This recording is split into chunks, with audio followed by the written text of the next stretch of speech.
Thank you. So, hello, everyone. I have a very special guest with us here today. His name is Jeff. And Jeff is a co founder of a very special group, or I guess curriculum for kids. And before I introduce, we'll actually have him come in and start talking. I just want to give you a little bit of a background on this. This is a K through 12 character education curriculum. It's actually for America's youth, and it's being introduced to schools across the country. And I'm going to have Jeff go ahead and talk a little bit about himself first before we talk about the Positivity Project. So, hey, Jeff. Hi, how's it going? Good. Thanks for coming in today. And I wanted to hear about you and your background. Yeah, so I actually grew up nearby where we're located now in upstate New York. I played sports growing up and got recruited to play lacrosse at West Point in 2000, which is when I graduated from high school. So that was obviously pre 9/11. And when I was a sophomore, 9/11 happened. So that's when we all knew that we'd be going to war. And so was stationed at Fort Hood, deployed to Iraq twice, once in 2006 for a year, once in 2008 for a year, and then went on to serve in the U.S. Department of State in D.C. and Jerusalem. And then, my wife and I were just talking, and the question was, do we want to live this international life, or do we want to settle down here in the United States? And our decision was to settle down here. And my co-founder, Mike Irwin, and I, he also went to West Point with me. He was 2 years ahead of me. He was stationed at Fort Hood, and he deployed to Iraq once and Afghanistan twice. And he was getting out of active duty. And both of us wanted to continue to serve. So the question that we had was, how can we serve our country? What does our country need, and how can we help? And the Positivity Project was our answer. So I think that's great. And first, let me just say I'm glad that you came back and you didn't do the international lifestyle, because what you're doing here is a really wonderful thing. So everybody's going to be so excited when they hear about this. Now, you immediately knew you wanted to focus on America's youth. And I'm just curious, what was it that pulled you in that direction? Well, it's actually funny. We started just a Facebook page. So in February 2015, Mike and I started a Facebook page focused on character strengths and positive relationships. And our background in that was that Mike studied under Dr. Chris Peterson, who was one of the founders of the field of positive psychology. And then Mike went back and taught leadership and psychology at West Point to cadets.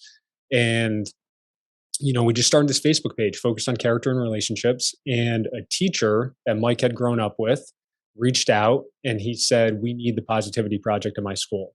And Mike said, "Well, it's not really built for schools yet." And he's like, "Well, whatever, we need it." So he quickly put together, what he would recommend them teaching, like a character strength a week, just threw something together. They took it and ran with it. We went to visit in November of 2015. They've been implementing for 1 month, and they told us, this is the best way we've ever taught character. You should bring this to schools across the country. And that's fantastic. And I just really quickly for the listeners, what is the Positivity Project? Yeah, so the Positivity Project is a K-12 positive character education curriculum. And what we do, our mission is to empower America's youth to build positive relationships and become their best selves. And the way that we do that is we partner with pre-K to 12 schools across the country, and we equip educators with the tools that they need to teach positive psychology's 24 character strengths. So it's so insightful, and I want to know who came up with this mission and the vision of this. Actually, it started off as a nonprofit, but I'm just curious as far as the mission and the vision. You and Mike working on that together. Yeah, we worked together. He was in North Carolina at the time, I believe, and I was living in New York City. We started with that one school, Morgan Road Elementary, in Liverpool, New York. And then we just really studied what was happening. Mike was out there on the road, trying to, he's got a ton of enthusiasm, a ton of optimism. He's very inspirational when he gets up and speaks. And so he was traveling all over the country, getting schools excited about this. And meanwhile, I was studying what worked at Morgan Road, talking to them, and trying to build out essentially a curriculum and a strategy for us to bring this to schools in a really easy way for teachers to be able to implement without much prep time and in just a really short period of time during their day. And so as far as the feedback from the teachers, because you've been at this for 7 years now, and looking at curriculum, that's nothing. That's still a baby. It's not very, I guess not very many years into this, but it's gained so much traction. And the feedback you've gotten from the schools and the teachers has been tremendous. So, as far as the teachers coming back with that one first initial school, and I'm assuming they're still working with you these They years are. later. Yes. Yeah. So, have you seen a lot of progress and differences in the curriculum? So yeah, we built out the team. We've got a curriculum manager now, Melissa Killingbeck. She was a former partner school principal out of Michigan, so she is full time. She manages our curriculum team. We have two resource developers at the secondary level, and my wife is actually our elementary curriculum developer. So it's gotten way stronger than when it was just me because I wasn't in education. I was building it out to the best of my ability, and my wife would often tell me what was good and more often what was bad so I could change that and fix it. But now we've got real professionals doing this work. And so our curriculum just keeps getting better and better. Nice. So I always stress work life balance, but I guess this is a great thing because it's something positive. You don't have to worry about the work life balance. So, Yeah, sometimes you still need to worry about it. so it sounds like you might be doing some brainstorming at night. So, Trying not to, yeah. try to shut it down sometimes, but it's tough. I hear you. So as far as looking through it and looking through the website, one of the big things that I noticed that you stress is respecting one another. And in today's world where I feel like our differences are so magnified, has this been a difficult lesson to teach, or how do you see children responding to it? Yeah, I think people really embrace it. Children and educators, and I think people in general, they embrace it. I think a lot of things get amplified now, and it's just easier with social media, with the internet. There's clickbait, and you try to get people's anger up, and that's what gets clicks. That's what is monetized. But I think people really do want to respect one another, and they do want to build those positive relationships. It's just, I think, more difficult now. Yes. Do you think that I think I've always been under the mindset that, people are good and always believing that, seeing the children gravitate to this, it just must be so intuitive for them, rather than having gone through the changes that the culture is experiencing and the negativity out there. Do you see a difference, like with the social media channels before and after? Children might have their iPhones, because you are, you're teaching children in elementary school versus middle school and high school. Do you see a difference there at all? So, I mean, I think to your point, kids do want this, and I think adults want this too. They want to focus on building positive relationships with one another. From a social media standpoint, we share a lot on social media. Obviously, not young kids younger than middle school aren't on it, and a lot of times parents don't want their middle schoolers or high schoolers on it as well, which is completely understandable.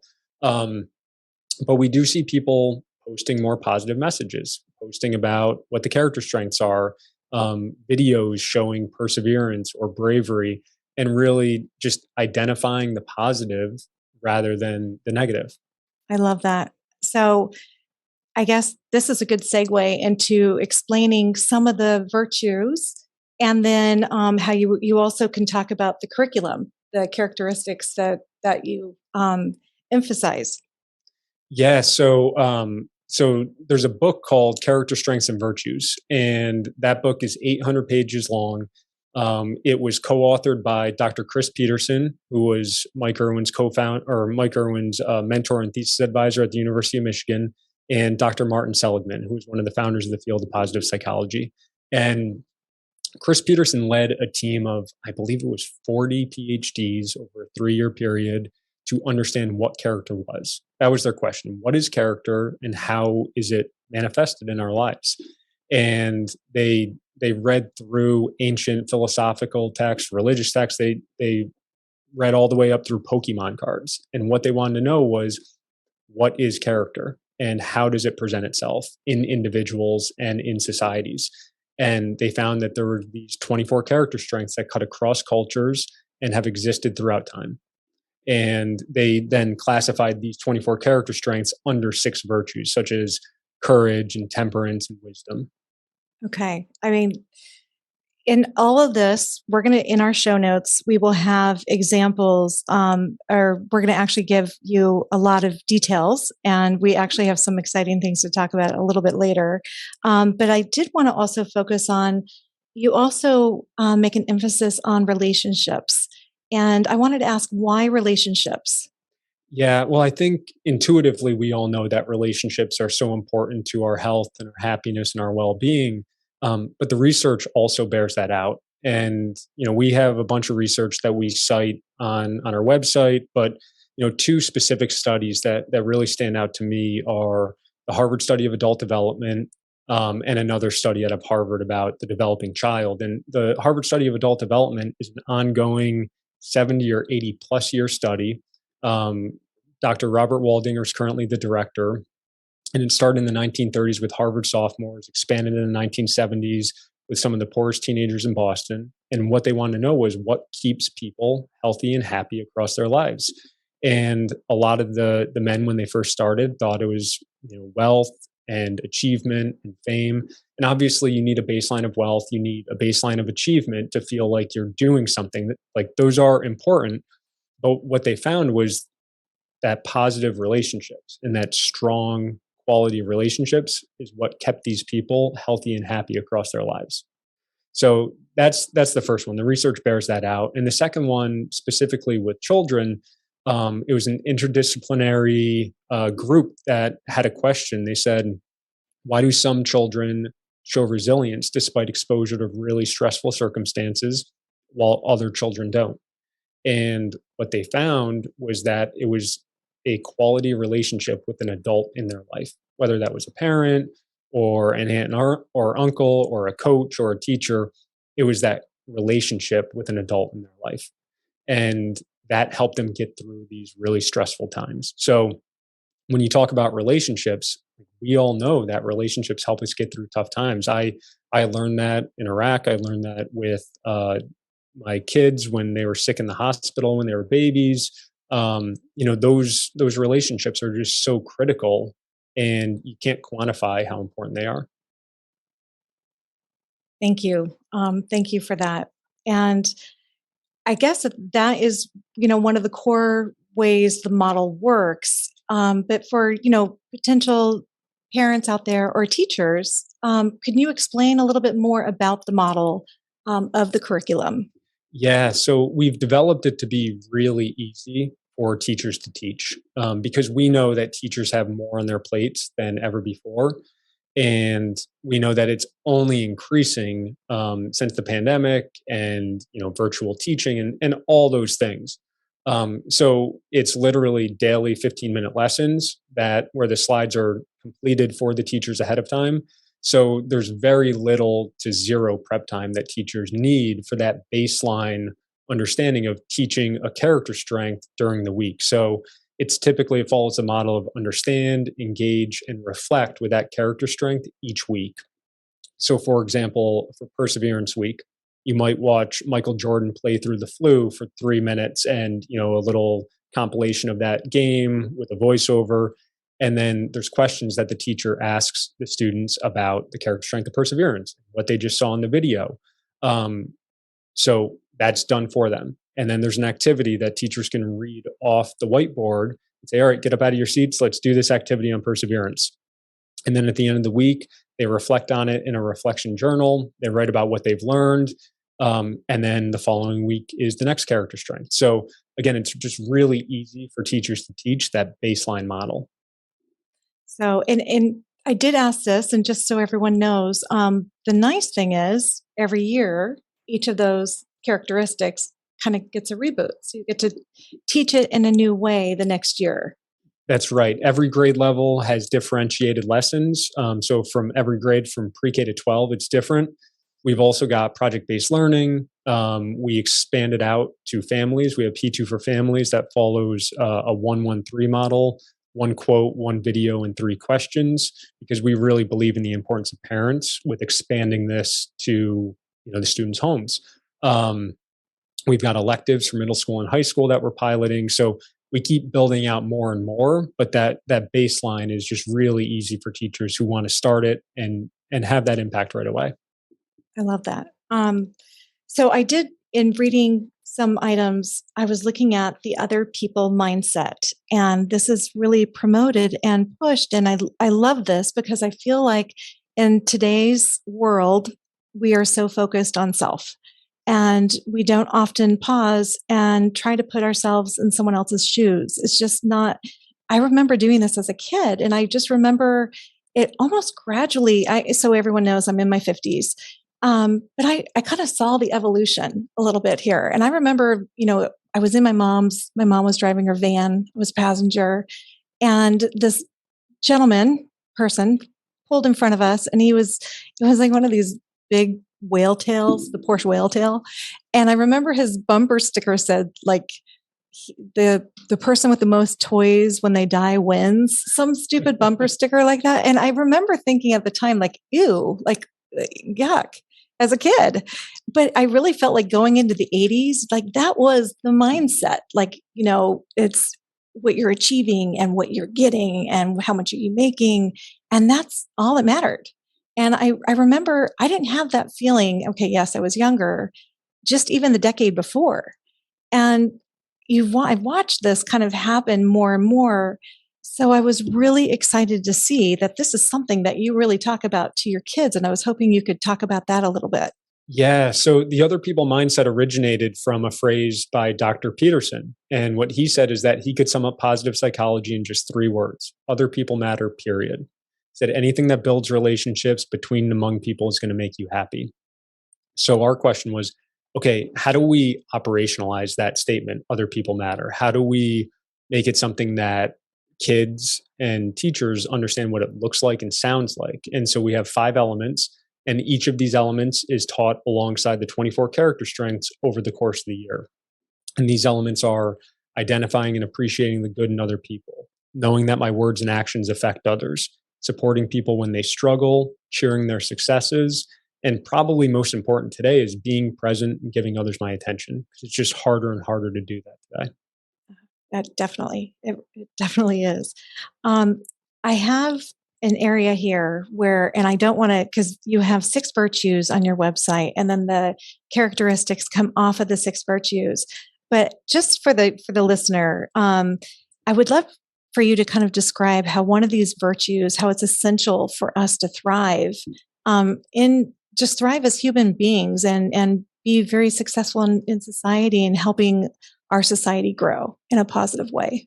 Yeah, well, I mean, I think the virtue of courage, which includes bravery and perseverance and integrity, is really important. I think you need to face your fears. We all do, and do things that are difficult or scary, and know that it's okay to be afraid. Bravery isn't ignoring fear. It's not being not afraid. It's being afraid and having the courage to go and do something anyways. Um, Same thing with perseverance, right? Perseverance isn't just doing something normal, it's wanting to quit and then pushing through and pushing yourself harder. So, these character strengths, they're not about ignoring the negative. It's about what can you do in any situation to make it better. So thank you. One thing that just knowing that the schools out there, there's a lot of schools that are, helping kids through a very difficult time. I know that mental health, just with the pandemic, has been very, very hard on a large population or a large number of people. And I just wanted to talk about quickly the social emotional learning standards that you've implemented or aligned with this program. Yeah, so we align with social and emotional learning standards, and a lot of states have those now. New York has social and emotional learning standards, so does Michigan, and we align with all of those. And there's the CASEL list. So we're not on the CASEL list. We classify ourselves as positive character education, but we do align with those standards. So when schools are looking for a social and emotional learning curriculum, the Positivity Project definitely aligns with those and with their focus areas. When people hear about this and they hear about the project, the positive the Positivity Project. Do you find, as far as getting the schools on board, because to me, this is a movement. It's the potential of a movement. It's something we have needed for a long, long time. So I'm just curious. I know that you have a goal this year, and the goal is 2,000 schools. I wanted to kind of ask you where you're at with that, and just all of everybody out there listening, how we can help them meet this goal. Yeah. So we set that goal years ago. We wanted to reach 2,000 schools by 2022 and 10,000 schools by 2030. Right now, we are at 757 schools. And so our team is working hard to figure out how we can triple the number of schools this year to get over 2,000. We grow primarily through word of mouth. So if you look at the pockets of schools, it's upstate New York, it's the Central Corridor in California, Fairfax County, Virginia, Raleigh, North Carolina, and Eastern Michigan. And there's really pockets of schools because educators are telling each other about it, parents are telling each other about it because it works. And so, really, that's how we grow is word of mouth. So, as far as maintaining, or I guess creating a positive school environment, and then maintaining that, I mean, that can be very challenging, obviously, in the best of times. And this has been quite the struggle. So, educators and teachers are there's a lot of stress. There's a lot going on right now. How how easy is it for them to get help if they do need help? And do you have coaches or staff who will get online with them or go visit the school? Yeah, I mean, our support is honestly world class. We're typically back in touch with anyone who reaches out asking for support within 1 to 2 hours. And so we've got people who are just going to hop on a Google Meet if someone needs to talk through something technically, or if they want to talk through the curriculum and how to best implement. We can also send trainers out to buildings if a school wants a trainer to come there. But we're always there very quickly to answer any questions that educators have because that's the most important thing, making sure that the implementation in each of our 757 partner schools is as strong as it can be. So families are there to help back up the educators. That's always been my philosophy. So, the educators there, I'd always encourage the teacher to call us if they needed us. This program, you all have set up something very special where the program can actually follow the student home. And I wanted you to also talk about that as well. Yeah, I mean, we're big believers in the importance of parents and families with this education.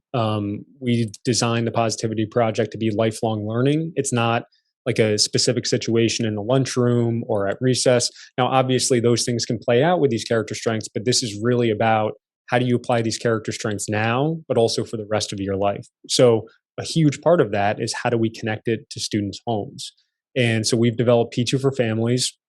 It's a hyperlink on our website, and it's differentiated for grades pre-K to 2, 3 to 5, 6 to 8, and 9 to 12. And it's just one quote, one video, and 3 questions for each character strength that parents can talk about at home with their kids. That's beautiful.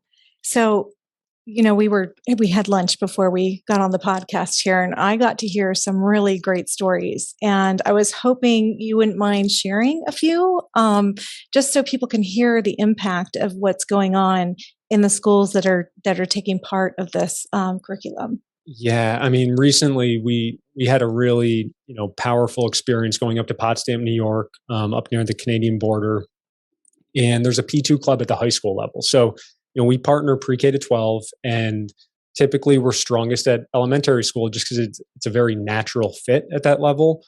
But the P2 club at Potsdam High School, they have done incredible things. It's a student-led club. They have a couple faculty advisors, but the students are really leading this. And when the pandemic hit, they realized that some people couldn't afford food. They lost their jobs. So they put together a food market at the high school so that any high school student or really any student in the district and their families could get food.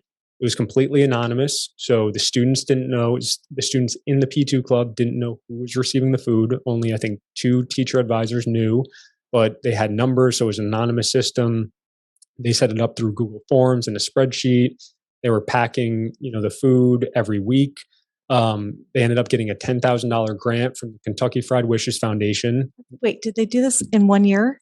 in 1 year. Wow, that's Yeah. impressive. Because Yeah. I don't want to interrupt you. Please keep going. It's Yeah, amazing. no, very impressive. And the Kentucky Fried Wishes Foundation found out about them because the owner of a local Kentucky Fried Chicken said, "Hey, you should really look at this organization and what they're doing for the community." So they've got support from now the Kentucky Fried Wishes Foundation, from the local KFC, the local Tim Hortons, the local Dunkin' Donuts, the Subaru dealership, Laval Trucking, which goes across the border in Canada. And they've got support from all these local organizations, and they're supporting the students in their school. And they've also expanded that support to local senior citizen centers. And so they are also bringing food to local senior citizen centers. Okay. So I have to dissect this just a little bit because this amazes me. How many kids started? And then, because the video, there's a fabulous video. We're going to share the link in the show notes. The video shows a room full of kids, and they're coming before school. So how does it even start? Like how did they get this going? So the P2 Club started there, it was a few years ago, and it was just a couple of students and their advisor, Dan Davis. And they talked about the character strengths. They've got the P2 shield, and they just focused on what good things they could do around the school. Like, for example, during finals week, they had a hospitality room where kids could come in and they could, get food and drinks and just relax a little bit. They started a Remember Everyone Deployed program within the school, and they've done work with Fort Drum, which is close by. They've had soldiers come in talk about how to properly dispose of American flags. They're going to do a veterans breakfast next week, so they have all these different subcommittees, and they're all student led. Wow. So this specific one though with the food market, it started during the pandemic, and they've built this whole thing out. They're partnered with the Central New York, the Food Bank of Central New York. They get the shipments from there, and then they give out the food to people in the community who need it. So going up there and meeting these kids, not kids, young adults, talking to them, did you ask them what they were thinking about the future? Because really, you're making another generation of leaders and people who will be giving back and thinking and problem solving. And I'm just curious, are you kind of not tracking them, but are you watching to see kind of what their ideas are moving forward?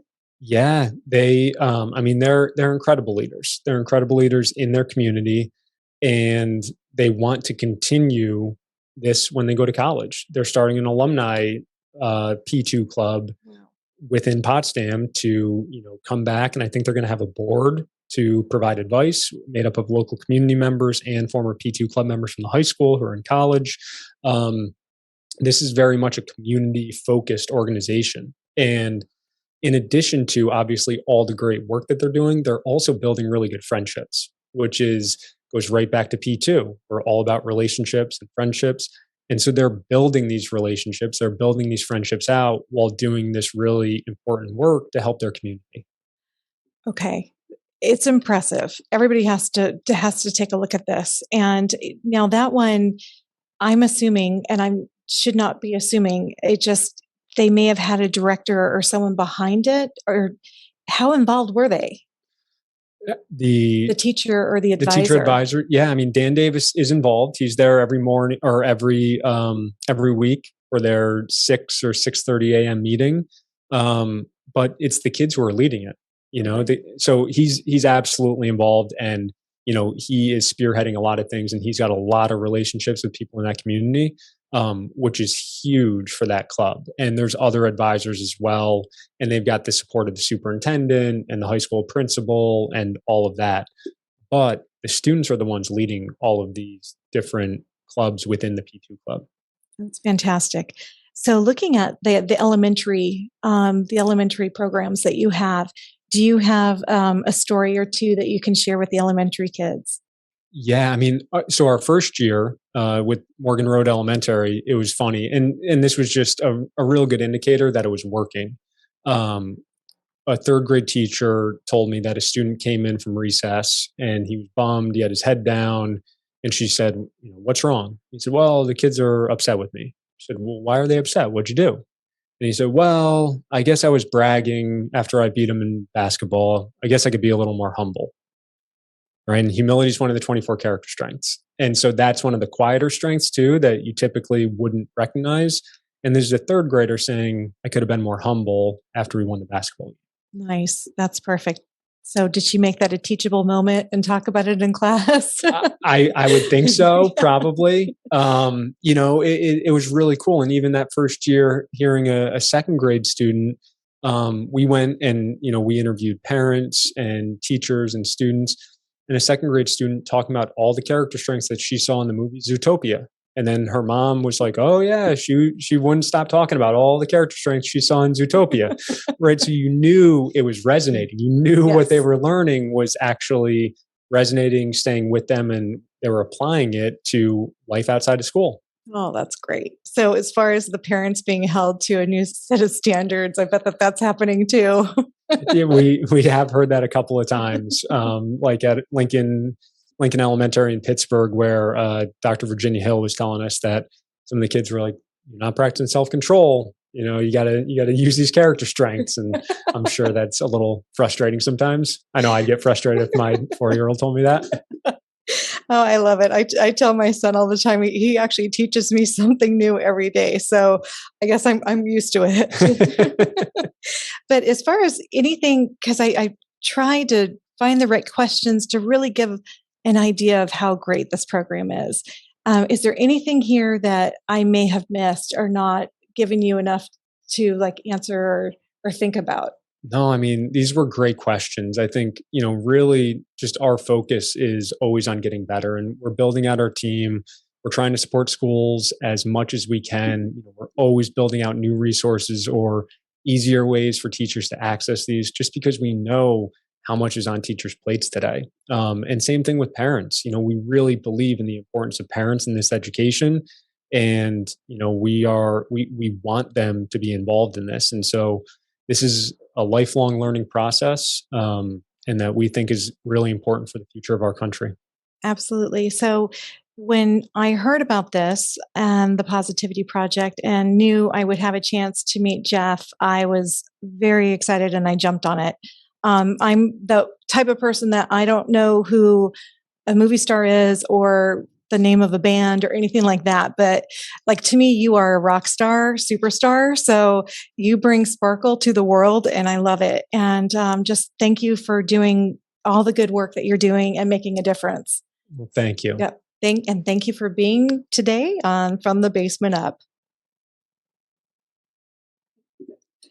Em, are you there? Yes, that was great.